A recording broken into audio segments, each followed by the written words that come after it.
আজ আমরা শুনব মনীষীদের কিছু চমৎকার বাণী ও উক্তি এবং 3টি অনুপ্রেরণামূলক গল্প, যা নারীর মর্যাদা, লজ্জা ও সংযমের গুরুত্বকে তুলে ধরবে। লজ্জাশীলতা একজন তরুণের অলংকার, কিন্তু এটি একজন বৃদ্ধ নারীর জন্য অপ্রয়োজনীয়। নারীর লজ্জাশীলতা তার প্রকৃত সৌন্দর্য, যা তাকে সবার থেকে আলাদা করে তোলে। মেয়েটির নাম রূপা। সে ছিল গ্রামের সবচেয়ে সুন্দরী মেয়ে। তার রূপের প্রশংসা সবাই করত, কিন্তু সে সবসময় শান্ত ও লজ্জাশীল ছিল। একদিন এক ধনী ব্যবসায়ী তাকে বিয়ের প্রস্তাব দিল এবং বলল, তোমার মতো সুন্দরী মেয়ে পেলে আমি খুব ভাগ্যবান হব। রূপা মৃদু হাসল এবং শান্তভাবে উত্তর দিল, রূপ ক্ষণস্থায়ী, কিন্তু লজ্জাশীলতা ও চরিত্র আজীবন থেকে যায়। যে আমাকে সত্যিকারের সম্মান দেবে, তার সঙ্গেই আমি আমার জীবন কাটাবো। তাই কাউকে রূপ দেখে নয়, মন থেকে ভালোবাসুন। ব্যবসায়ী তখন বুঝতে পারলো, আসলে সত্যিকারের সৌন্দর্য বাহ্যিক নয়, বরং চরিত্রের মধ্যেই নিহিত।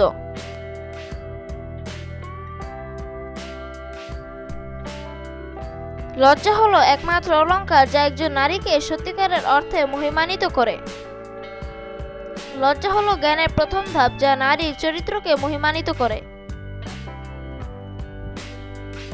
নারীর আত্মমর্যাদা ও লজ্জাশীলতা তাকে সত্যিকারের শক্তিশালী করে তোলে।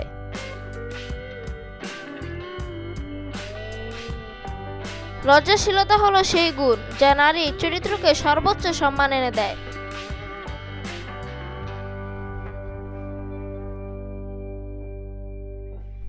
নারীর লজ্জা তার সতীত্ব ও মর্যাদার প্রকৃত প্রতিচ্ছবি।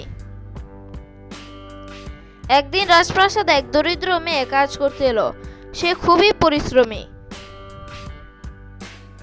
ও লজ্জাশীল ছিল।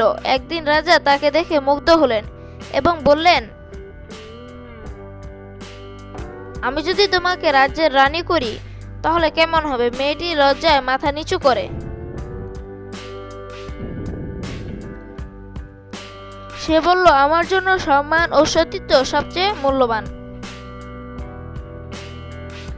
যদি আপনি সত্যিকার অর্থে আমার সম্মান রক্ষা করেন তবে আমি গর্বিত হব। রাজা মেয়েটির চরিত্র দেখে মুগ্ধ হলেন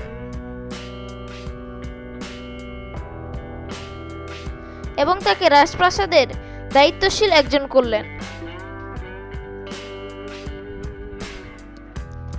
যে নারীর লজ্জাশীল সে কখনোই নীতিভ্রষ্ট হতে পারে না। নারীর আত্মমর্যাদা ও লজ্জাশীলতা তাকে সত্যিকারে শক্তিশালী করে তোলে। নারীর লজ্জা তার ব্যক্তিত্বের সবচেয়ে মূল্যবান অলংকার। এক বৃদ্ধ মা তার মেয়েকে ছোটবেলা থেকে শিখিয়েছিলেন, মেয়েদের লজ্জা ও সতীত্ব তাদের সবচেয়ে বড় সম্পদ। কিন্তু মেয়ে শহরে গিয়ে আধুনিক জীবনে মগ্ন হয়ে পড়ে।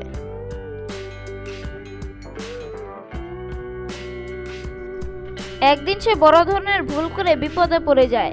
তখন সে বাড়ি ফিরে এসে কান্না করে বলল, মা, আমি আমার মূল্য হারিয়ে ফেলেছি।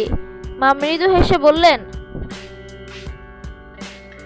মানুষ ভুল করে, কিন্তু সত্যিকারের মূল্য থাকে আত্মশুদ্ধির মধ্যে। তুমি যদি নিজের মর্যাদা ফিরিয়ে আনতে চাও তাহলে আত্মসংযমের পথে চলতে হবে।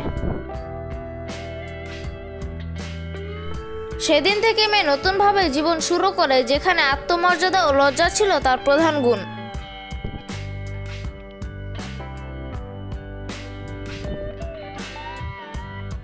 সংযমী নারী শুধু নিজের সম্মানই রক্ষা করে না, বরং সমাজকে উন্নতির পথে পরিচালিত করেন। লজ্জা নারীর শ্রেষ্ঠ অলংকার, যা তাকে সত্যিকারের রত্নে পরিণত করে। যেখানে সংযম থাকে সেখানেই নারীর মর্যাদা অক্ষুণ্ণ থাকে।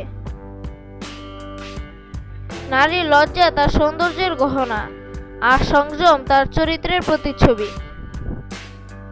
যে নারী লজ্জা ও সংযমকে হৃদয়ে ধারণ করে, তার উপস্থিতি আশেপাশের সবাইকেও শুদ্ধতা ও সম্মানের শিক্ষা দেয়।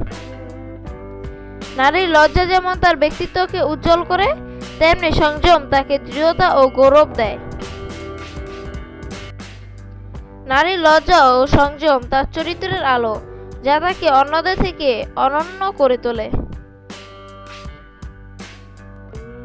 সংযম শুধু নারীকে রক্ষা করে না, বরং তাকে সম্মান ও মর্যাদার আসনে বসায়।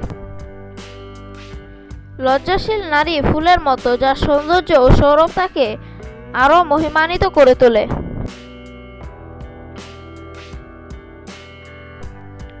নারী সত্যিকারের সৌন্দর্য প্রসাধনে নয়, তার লজ্জা ও সংযমের গভীরতায় নিহিত। সংযমী নারী পরিবারের ভিত্তিকে মজবুত করে, সমাজকে করে আলোকিত।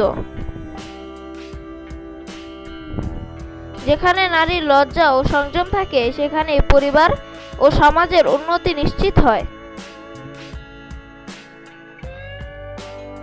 সংযমী নারী সমাজের আলোকবর্তিকা, যে নৈতিকতা ও শুদ্ধতার দৃষ্টান্ত স্থাপন করে। নারীর প্রকৃত রূপ তার পোশাকে নয়, তার লজ্জা ও সংযমে প্রতিফলিত হয়। লজ্জাশীলতা নারীর অন্তরের সৌন্দর্য, যা তার ব্যক্তিত্বকে আরো উজ্জ্বল করে তোলে। নারীর শালীনতা তার আত্মমর্যাদার প্রতিচ্ছবি, যা তাকে সম্মানিত করে।